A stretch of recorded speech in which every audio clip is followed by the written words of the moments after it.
능력 있는 삶 오늘 세 번째 시간입니다.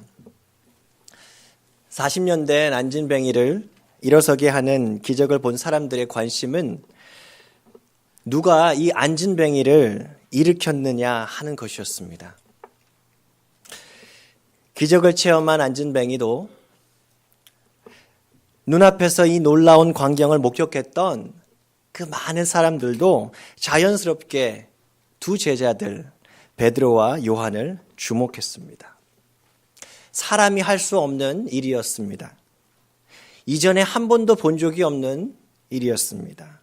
오직 하나님만이 하실 수 있는 일이었던 것입니다.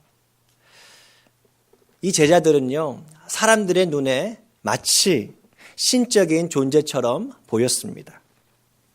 여러분 참 아이러니 아닙니까? 이들이 누구라고요? 갈릴리 어부 출신의 화려한 어떤 옷을 입고 있는 사람들이 아니라 아주 누추한 몰골을 하고 있던 무하게 배운 것 없는 가방끈 짧은 사람들의 모습 속에 생생하게 살아계신 하나님의 모습이었습니다. 그런데 이들은 한시도 주저하지 않고 안진뱅이를 일으킨 기적은 자신들이 아니라 예수의 이름에 대한 믿음이 이 일을 가능하게 했다라고 그렇게 얘기를 합니다. 오늘 첫 번째 메시지는 이것입니다. 생명의 주를 믿을 때 회복의 역사가 일어난다입니다. 우리 같이 한번 읽겠습니다. 시작. 생명의 주를 믿을 때 회복의 역사가 일어난다. 아멘.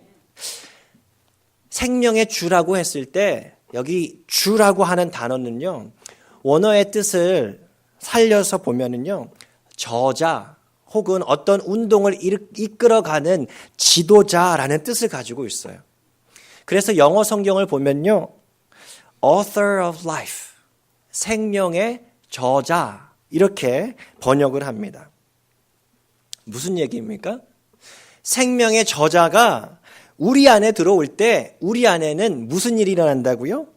생명의 이야기가 쓰여지기 시작한다라는 말입니다. 생명의 저자가 40년 된 안진뱅이 안에 들어왔을 때 그의 죽어있던 몸이 생명력을 갖게 되었습니다. 이전에 한 번도 느끼지 못했던 일, 발목에 힘이 생겨 일어 걸을 수가 있었습니다. 완전한 절망에서 완전한 소망으로, 만신창이가 된 인생에서, 산산조각난 인생에서 생명의 저자의 솜씨로, 능력으로, 완벽한 온전함으로 완전히 회복이 되었습니다.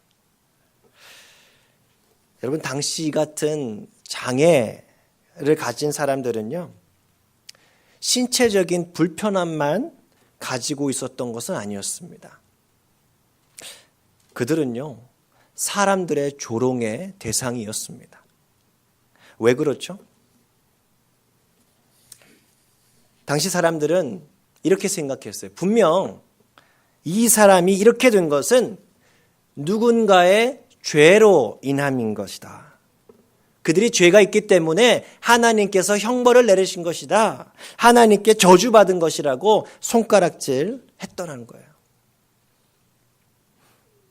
생각해 보세요. 40년 동안 그런 사람들의 눈짓, 손가락질 당했을 때 이 사람이 느꼈을 그 상처는요, 아물 겨를이 없었습니다.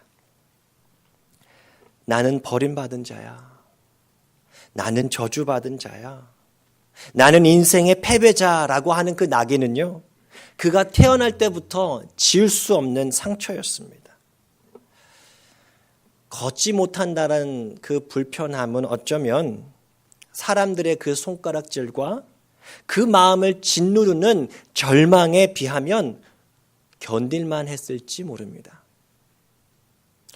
그는 마치 살아있지만 죽어있는 인생과도 같았습니다. 언제까지요? 그 인생 속에 생명의 주, 생명의 저자가 들어오실 때까지. 예수님께서 한 번은 사마리아의 수가라는 동네에 우물에서 물을 깃던 여인을 찾아오십니다. 여러분 이야기를 아시죠? 그 여인은 이상하게도 사람들의 인적이 드문 시간, 뜨거운 대낮에 정오 시간에 물을 기르러 옵니다. 당시 팔레스타인 그 지역의 여인들은 보통 선선한 저녁 시간대를 활용해서 물을 기르러 우물에 오던 때였는데요. 한번 생각해 보세요. 유대인은 당시에 상종도 하지 않았던 사마리아인이었는데다가 또 여자였고요. 사람들과 가까이 할 수 없는 기구한 사연이 있는 사람이었어요. 알고 봤더니 그 여인은 어떤 연유인지는 알 수 없지만 5번의 결혼 생활에서 실패한 여인이었습니다. 그 당시 사람들의 손가락질을 받았던 부도덕하고 음란한 삶, 그리고 외롭고 비참한 삶을 살아가던 여인이었다라는 것을 성경은 가르쳐 줍니다. 그 여인의 인생에 찾아오신 예수님은 이렇게 말씀하십니다. 내가 주는 물을 마시는 자는 영원히 목마르지 아니하리니 내가 주는 물은 그 속에서 영생하도록 솟아나는 샘물이 되리라. 예수님께서는 자신을 가리켜 생명의 물이라 그렇게 말씀하십니다. 그런데 그 여인은 자신의 그 육신의 목마름을 채우기 위해서 그저 하루하루 연명하기 위해서 남들 보지 않는 대낮에 물을 채우러 왔어요. 40년 된 안진뱅이가 자신의 본질적인 문제는 이제 완전히 포기한 채 은과 금, 즉 자신의 육신의 문제만 하루하루 해결하면서 살았던 모습과 아주 흡사합니다. 그녀를 찾아온 예수님께서는요, 겉으로 드러나 보이지는 않지만 속으로는 골물대로 골마 있는 그녀의 영혼에 나 있는 환부를 손으로 만지셔서 깨끗하게 치유해 주십니다. 자신은 죄인이라고 하는 그 죄책감과 수치심 그리고 외로움을 예수님께서 만져주셔요. 이렇게 생명의 저자는 겉으로는 살아있는 것 같지만 속으로는 완전히 메말라 죽어가는 그녀의 마음속에 들어가셔서 생명의 새로운 이야기를 써내려 가십니다. 영원히 솟아나는 생명수가 그녀의 마음속에 넘쳐나기 시작합니다. 그렇게 생명의 저자가 그녀의 마음속에 들어가자 그녀의 인생은 놀랍게 변화됩니다. 사람들의 손가락질이 두려워서 홀로 물을 기르러 왔던 여인 아닙니까? 그런데 그녀는 이제 마을 사람들을 찾아가서 직접 찾아가서 사람들에게 얘기합니다. 내가 메시아를 만났습니다. 그녀의 자존감이 완전히 회복이 됩니다. 그녀를 짓누르던 삶의 문제는 성경에서 바뀌어진 것이 전혀 없다고 성경에는 기록되어 있지 않는데 생명의 저자가 그녀 속에 들어가니까 산산조각난 그녀의 인생이 다시 고침받아 살아난다는 거예요. 영어 찬양 가운데 그 깨어진 그릇, Broken Vessel이란 제목의 아름다운 곡이 있습니다. 가사가 참 아름다운데요. 제가 한글로 번역된 것을 한번 읽어드리겠습니다. 깨진 조각들, 버려진 나를 은혜로 모아 고쳐주셨네. 빈손이지만 버림받지 않아. 나는 자유케 되었네. 나는 자유케 되었네. 놀라운 은혜, 나같이 비참한 사람을 구원한 이 얼마나 달콤한 소리인가. 잃었던 생명 다시 찾았고 앞을 못 보던 내가 이제 보게 되었네. 오, 나 이제 주님을 보내. 그 사랑스러운 눈을 보내. 자신을 버려 깨어진 내 인생 다시 회복시켜 주셨네. 주님은 우리의 허물을 대신 지시고 우리의 죄를 대신 감당하셨네. 질그릇에 주의 보물을 넣어주셨네. 주님, 저의 이 마음을 받아주세요. 제가 주님의 그릇 될게요. 내 안에 계신 주님의 생명을 세상이 볼 수 있도록. 겉으로는 아무런 문제 없이 그렇게 포장한 채 하루하루 육체의 하루하루 육체의 필요를 채우기 위해서 고단하고 분주하게 살고 있는 그 모습이 혹 우리의 모습은 아닌가요? 남들이 보지 않게 겉으로는 아주 멋있게 치장하고 그렇게 꼭꼭 잘 숨기긴 했지만 인생에서의 패배감과 씻을 수 없는 내 안의 수치심과 반복된 죄로 인한 죄책감과 사람들의 험담과 손가락질 때문에 내 안에 깊이 새겨진 그 상처들, 그래서 누구도 믿지 못하고 아무와도 어울리지 못하는 그 외로움, 여러분 어쩌면 우리 이민자들의 모습과 아주 닮아 있지 않습니까? 여러분, 우리는 멀쩡한 것 같은데 우리 내면에는 혹 마음이 산산이 조각나 깨져 있지 않습니까?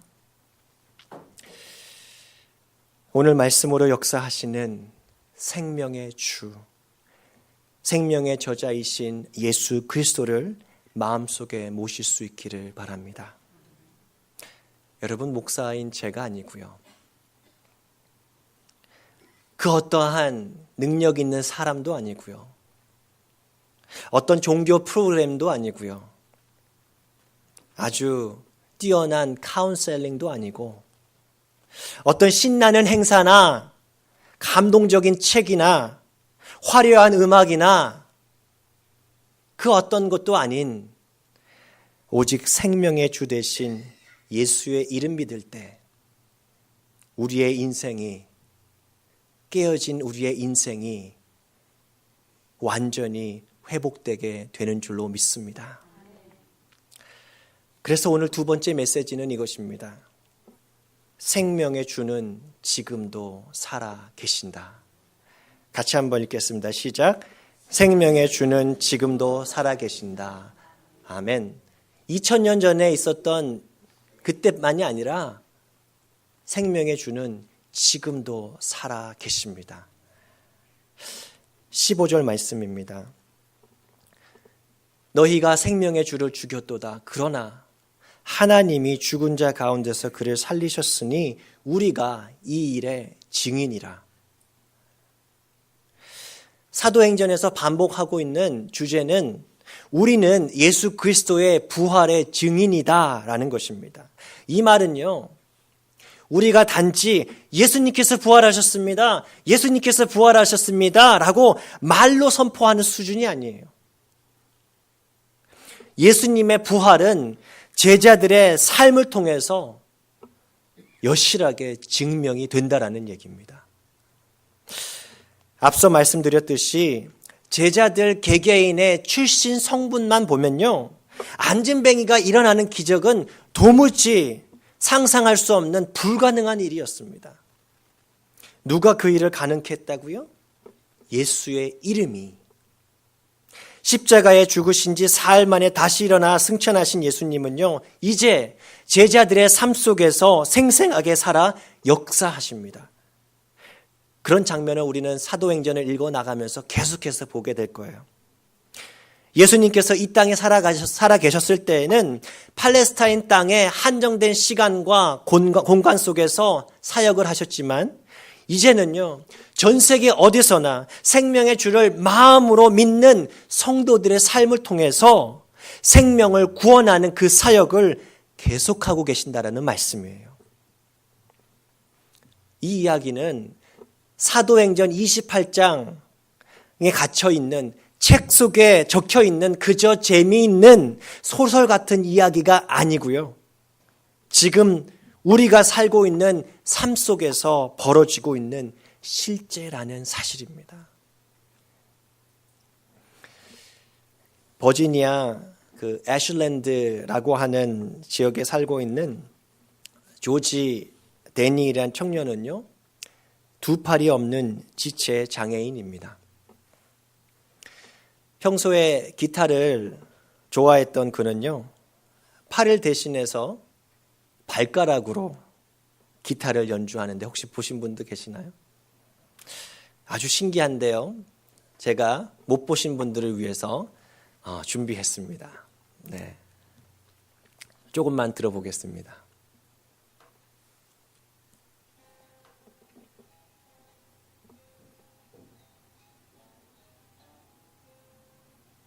소리 좀 켜줄 수 있어요?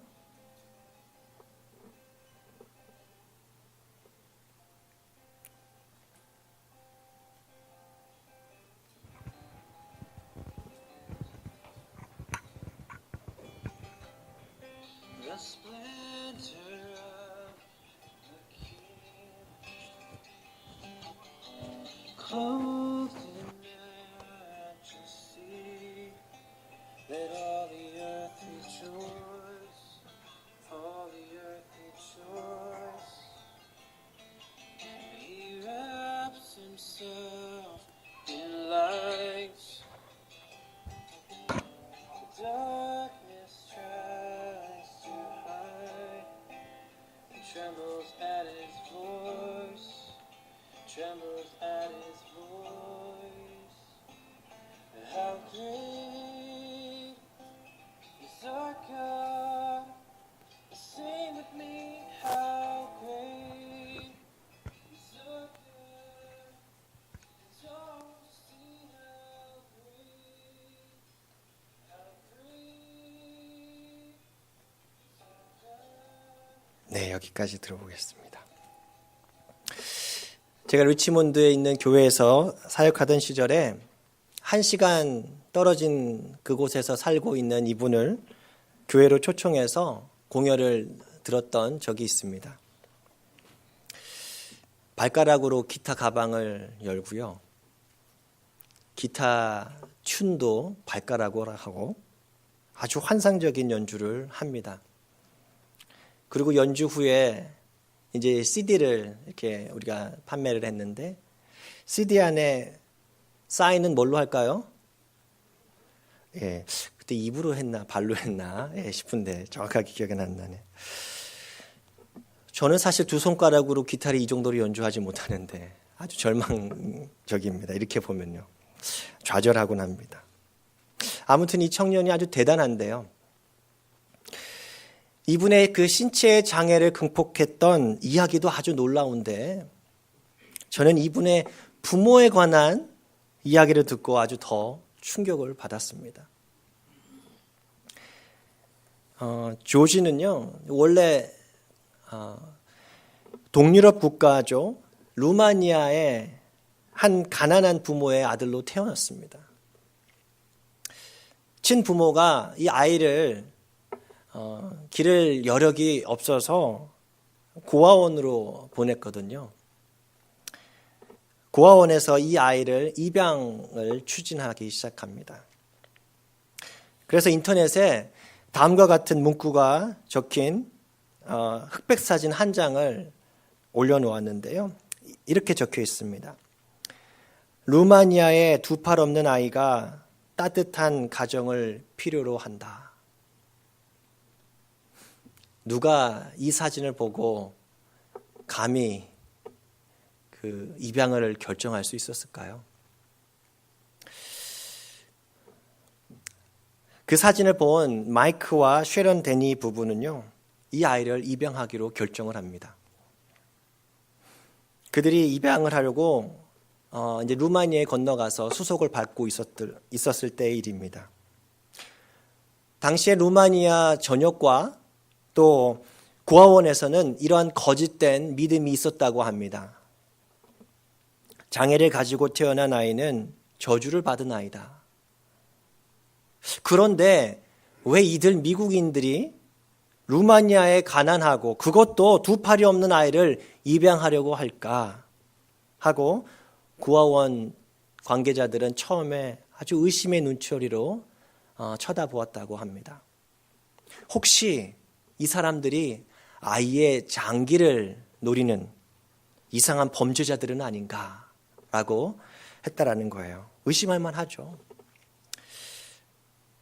그런데 데니 부부는요, 자신들이 왜 이 아이를 입양하려고 하는지 자신들의 기독교 신앙에 대해서 풀리 설명해 주고 나서 아이를 미국으로 데려올 수 있었다고 회고합니다.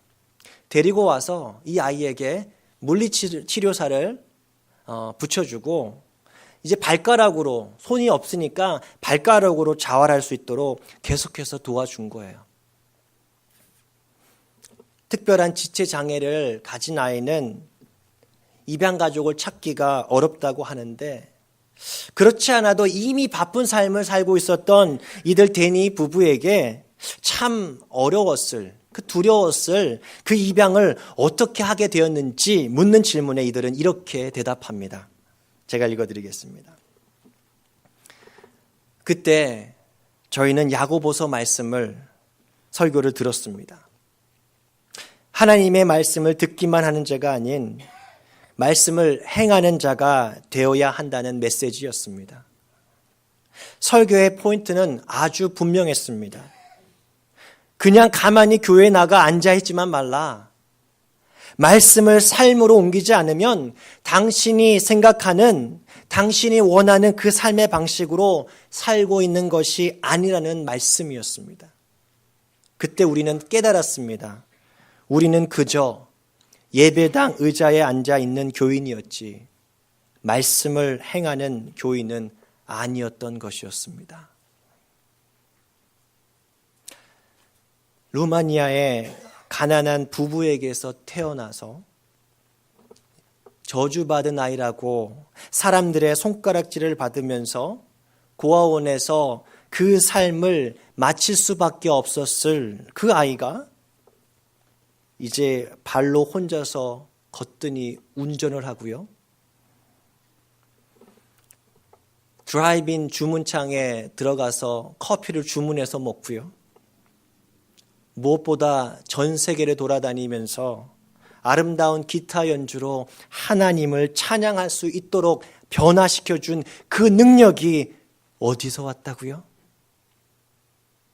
40년 된 안진뱅이를 일으켜 세웠던 두 제자를 보듯이 혹 우리는 이 아이를 입양해 준 아주 놀라운 신앙을 가진 부부에게 혹시 주목하고 있지는 않습니까? 이들은 이렇게 얘기합니다. 우리가 모두 완전히 망가져 있었던 그 순간 하나님께서 말씀하십니다. 괜찮다. 내가 너희를 구해줄 것이다. 너희를 나의 가족으로 맞아줄 것이다. 무슨 이야기죠? 생명의 주, 생명의 저자가 되신 예수님께서 그들 안에 들어오셔서 생명의 이야기를 써내려 가셨던 거예요. 그 믿음의 사람들 속에 부활하신 예수님께서 생명의 사역을 계속하고 계셨다라는 말씀입니다.